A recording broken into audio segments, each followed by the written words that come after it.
Sex, porn, love addiction is all about self-soothing to manage your emotions. It got set up back in the childhood development years. It's just not about sex, it's not about porn. It's all about the repeated use has set up the physiology to crave those dopamine, serotonin, oxytocin, self-manufactured drugs in the body. It's impacting women, men, children aged 10 to 75 across all the age ranges, the sexes, the cultures, the professions. It increased exponentially during COVID lockdown and impacting so many lives. The Kairos Center has created the first online comprehensive sex, porn, love addiction. It's a video on demand recovery program which you can access from anywhere in the world and begin to see identifiable changes just within 6 weeks of beginning this weekly program. Kairos means your appointed time. Isn't it your time to reclaim your life? Bring color back to life without shame. Click the link below and begin your journey. You owe it to yourself and to others. Just looking at Dr. Sue Johnson's work, particularly her book, Hold Me Tight, and the concept of emotionally focused couples therapy. Really useful information here where she helps us to understand what goes wrong when love goes wrong, when couples go wrong. And of course, there's something about childhood development. And the key facet of that, which you'll hear me constantly making reference to, is that whole thing of attachment.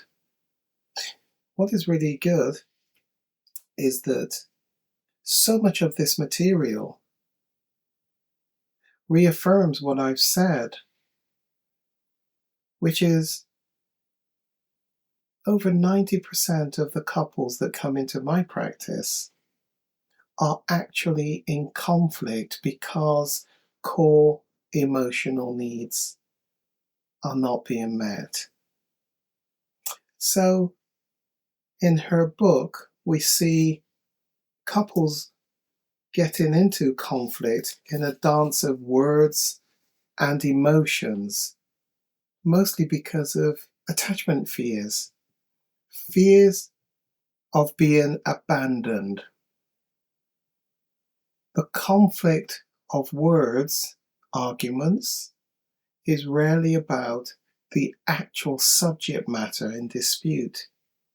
Remember what I said? It's rarely about the toilet seat or the top of the toothpaste that I've told you about so many times. There's an undercurrent of despair.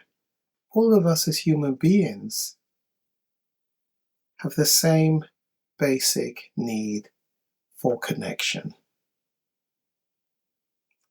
COVID pandemic impacted that connection. We're seeing a lot of mental health fallout post-COVID, if there is such a thing as post-COVID. Her book is all about how to love and to love well. It's divided into 3 parts. Part 1, what is love and how we slip into disconnection in spite of best intentions. Part 2, introduces 7 conversations that capture the defining moment of love in a relationship and gives some guidance, some instructions to you on how to shape these moments. In fact, how to reshape these moments and create a secure, lasting bond.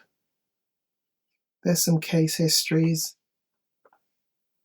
and some sessions which she calls play and practice in order to implement the lessons from EFT, emotionally focused therapy. You have a go. And part 3 addresses the power of love. Love has an immense healing for the wounds which we carry. Love enhances our sense of connection to the world.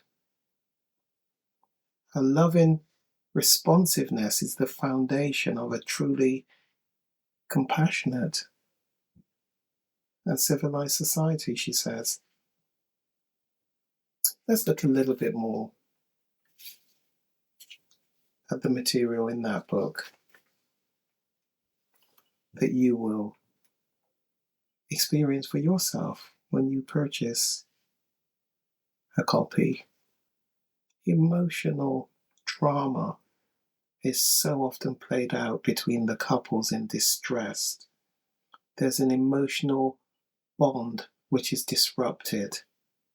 There's a need for intimate connection that creates that safe and emotional bonding. Romantic love is actually all about attachment. It's about emotional bonding with one other.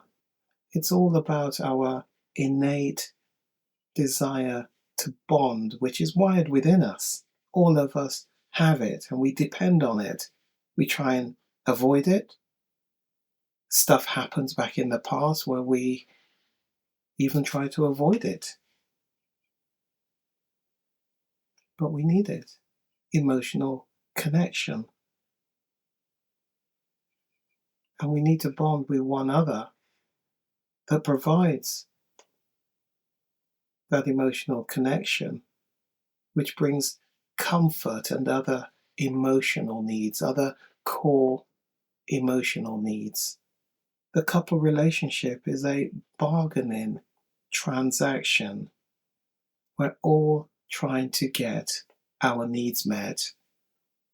And we're actually negotiating with each other to get them and to keep them met. But of course, there are times when we perceive they're not being met, and that actually is what shifts us into a fight, flight, freeze to get those core needs met, core emotional needs met, which are not negotiable. The very fact that we're human beings means we need at least those top 10 core emotional needs to be met. The need to feel approved, comforted, secure, respected, approved, all sorts of other top 10 core emotional needs, which I'm going to take you through in an exercise in a subsequent session. We are all wired to need someone to depend upon. Send me a message. It's time to get your relationship back onto a better footing for your future. Let's do some work without shame and bring colour back to life. Send the email, send the message to me, Gary McFarlane, at the Kairos Centre, and let's begin to reclaim your quality of life.